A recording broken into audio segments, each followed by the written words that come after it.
Some fathers never say the words, "I love you," out loud. It's not because they don't feel it deep in their hearts, but because their way of showing love is quieter, steadier, and often goes unnoticed by the world. This is the story of Frank, a man from a small town in northern Minnesota, where winters are long and cold, and life moves at a slower pace. Frank wasn't a man of many words. He worked as a mechanic, fixing engines and keeping the town's old vehicles running.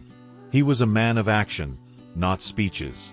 Every morning during the bitter winter months, Frank would wake up early, step outside into the frost, and clean the snow and ice off his old pickup truck. It wasn't just about the truck, it was about making sure his son, David, had a safe ride to school. Instead of saying, "I love you," Frank handed David the keys with a simple, "Drive safe." That phrase, repeated countless times, was his way of expressing everything he felt: worry, care, and unconditional love. It's a quiet love, but powerful, because it's shown through years of small, meaningful acts. This story reminds us that sometimes love doesn't need words, just presence and dedication. Frank was a simple man, a mechanic by trade, who spent his whole life raising his only son, David. Life in their small town was humble and quiet. Nothing flashy, just the everyday rhythm of work, family, and the changing seasons. Frank's hands were rough from years of fixing engines and repairing broken machines, but his heart was gentle and steady.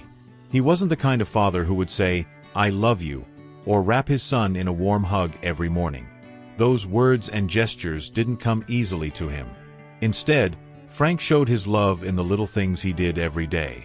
During the harsh Minnesota winters, when the cold would seep into your bones and the roads turned icy, Frank made sure his son's old pickup truck was ready to face the elements. Long before the sun rose, he would step outside, bundled up in his worn jacket and hat, and quietly brush away the frost and snow from the windshield and mirrors. It was a small act, almost invisible to anyone but David, but it meant the world. Without a word, Frank would hand David the keys with a simple, steady voice reminding him, "Drive safe." That phrase was packed with meaning. It was his way of saying, "I care about you. I want you to be safe. I'm here, even if I don't say it out loud." David grew up understanding that his father's love wasn't expressed through hugs or kisses, but through actions, through the safety of a warm truck on a freezing morning, through the steady presence of a father who never missed a chance to quietly protect his son. Those winter mornings became a ritual, a silent conversation between father and son that needed no words. And although Frank rarely spoke of his feelings, David always felt the strength of his father's love in those simple, everyday moments.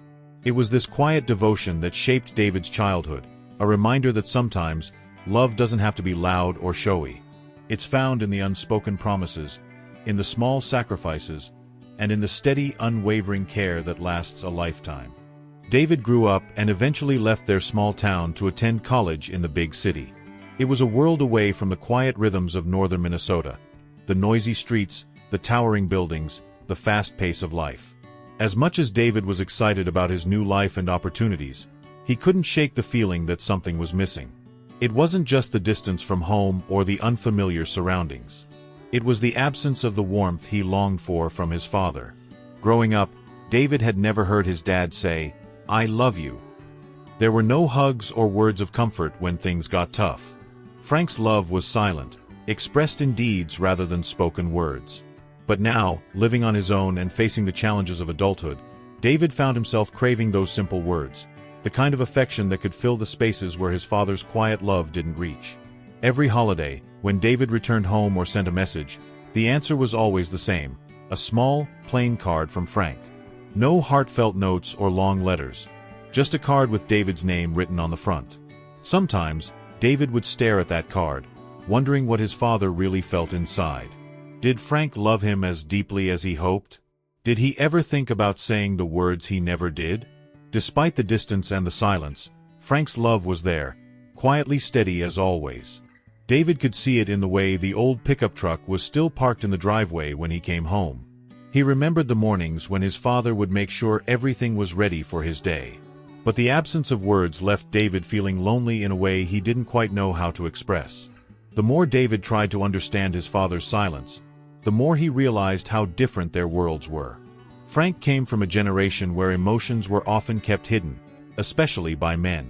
Saying, "I love you," was seen as unnecessary or even weak. Instead, love was shown through sacrifices, working long hours, making sure the family had what they needed, and keeping them safe. It was a love wrapped in actions rather than words. Still, as the years went by, David longed for something more tangible. He wanted to hear his father's voice say it aloud. He wanted a hug, a sign that Frank was proud of him. But those moments rarely came. Instead, all he had were memories and those quiet gestures. It wasn't until much later, after Frank's passing, that David would finally understand the depth of his father's love, not through words, but through the countless small acts of kindness and care that had shaped his entire life. And that understanding changed everything.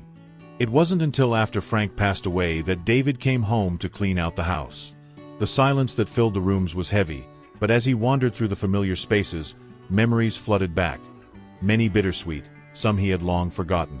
When he stepped into the garage, his eyes landed on an old, dusty box tucked away in the corner. Curiosity stirred, and he carefully opened it. Inside, David found hundreds of little notes, each folded neatly, some worn with age. At first, he didn't understand what they were. But as he began to read them, the meaning became clear. These were his father's quiet reminders, small moments of care and love written down over the years. One note told of the early winter morning when Frank had driven David to school through a fierce snowstorm, making sure he wouldn't be late or caught in danger. Another described a late night Frank spent fixing the pickup truck when it suddenly broke down, so David wouldn't have to miss an important appointment. There were notes about bills quietly paid, including tuition fees, with no mention or fanfare, just a silent promise that David's dreams mattered. Each note was a piece of the love Frank never said out loud, a love lived through actions, sacrifices, and unspoken devotion. David sat there, overwhelmed by the realization that everything his father had done, all the times he showed up without being asked, were his way of saying, "I love you." That moment changed everything for David. It wasn't the words he had wanted to hear, but these notes told a story far deeper, a story of a father who loved in the only way he knew how. And in that quiet revelation, David finally felt the love he had been searching for all along. Among all the notes, one stood out. A small piece of paper, yellowed at the edges, with a few shaky lines written in Frank's familiar handwriting. It read, "I'm not good with words, but you are the best thing I ever did." David sat in the dim light of the garage, holding that note like it was the most precious thing in the world. Tears welled up in his eyes, not from sadness alone, but from a deep, healing understanding. He finally realized that love doesn't always come wrapped in the words we expect. Sometimes, it's built quietly over time, in snow brushed off windshields, in repaired engines, in quiet sacrifices made without ever seeking recognition. For years, David had longed to hear his father say, "I love you." And now he knew. Frank had been saying it all along, just in his own language. Through every scraped knuckle, every early morning, every dollar saved for David's future, he was saying it again and again. As David left the garage, carrying the box of notes close to his chest, he didn't feel empty anymore. He felt seen, loved, and finally understood the man who had raised him. Sometimes, the loudest "I love you" is the one never spoken, only lived.